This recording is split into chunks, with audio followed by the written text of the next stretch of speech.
Hello everyone, welcome to my YouTube channel SGKmistry Lectures. In this today's video, I'll be speaking about how ions are formed in water. Now we know that when we are taking HCl or NaOH in water, we know that ions are formed. But do we know that the mechanism with which the ions are formed are actually different in both these cases? Yes, let us discuss about this particular concept in this video. Now, when I'm talking about the formation of ions in HCl, that is hydrochloric acid, when you mix it with water. So here, the formation of ions takes place by ionization process. So what is this ionization? When we are talking about ionization, it is a process of formation of ions from a non-ionic compound. Now, we know that hydrochloric acid is a non-ionic compound when we are talking about the nature of the compound. Now, when you mix it with water, when you add it to water, what happens? Now the non-ionic compound, which is hydrochloric acid, will form ions. So this process of formation of ions from a non-ionic compound is called as ionization. So because of this formation of ions, we call it as ionization or formation of ions. So this is how it takes place. So hydrochloric acid, when you add it to water, in the water, that is in the solution in water, then what happens in the solution form? It forms H plus ions as well as chloride ions.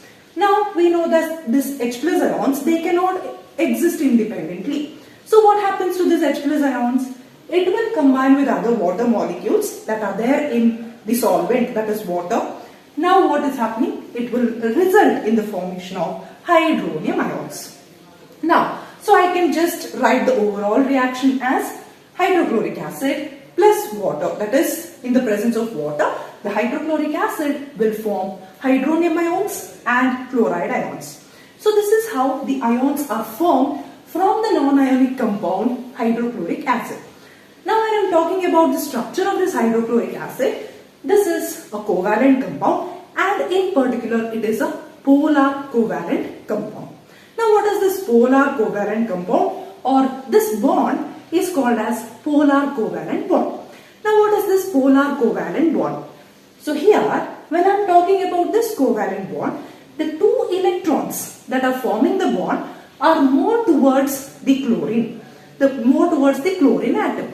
Why it is more towards the chlorine atom? So here in the arrangement of the electrons here in this bond, the two electrons are not equally distributed between hydrogen and chlorine. So they are shifted more towards chlorine atom because chlorine is more electronegative when compared to that of hydrogen. So here, because of the shifting of these two electrons towards the chlorine, this chlorine gets partial negative charge, which is written as delta minus, and hydrogen gets a partial positive charge, which is represented as delta plus. So although it is a covalent compound, the bond here is polar in nature because the electrons are not equally distributed between the two atoms that are constituting the two electrons are not equally distributed between these two atoms, that is hydrogen and chlorine. Now talking about dissociation. Here when I am talking about the formation of ions in sodium hydroxide.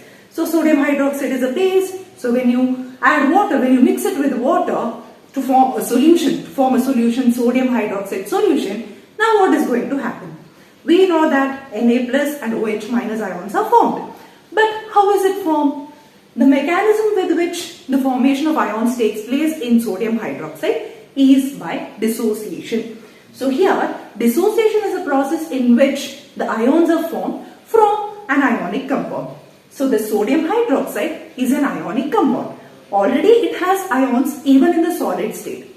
But the ions are not free in the solid state. The ions are bound by means of electrostatic force of attraction between the positively charged Na plus and OH minus ions. So they are not free to move.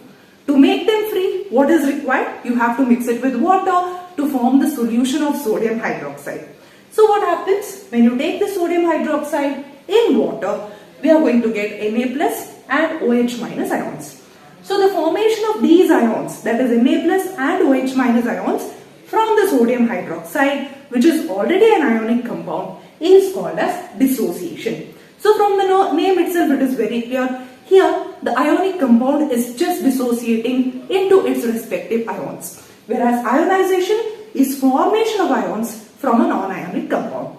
So that's it about how the ions are formed in water with respect to hydrochloric acid, which is actually a polar covalent compound, and sodium hydroxide, which is an ionic compound.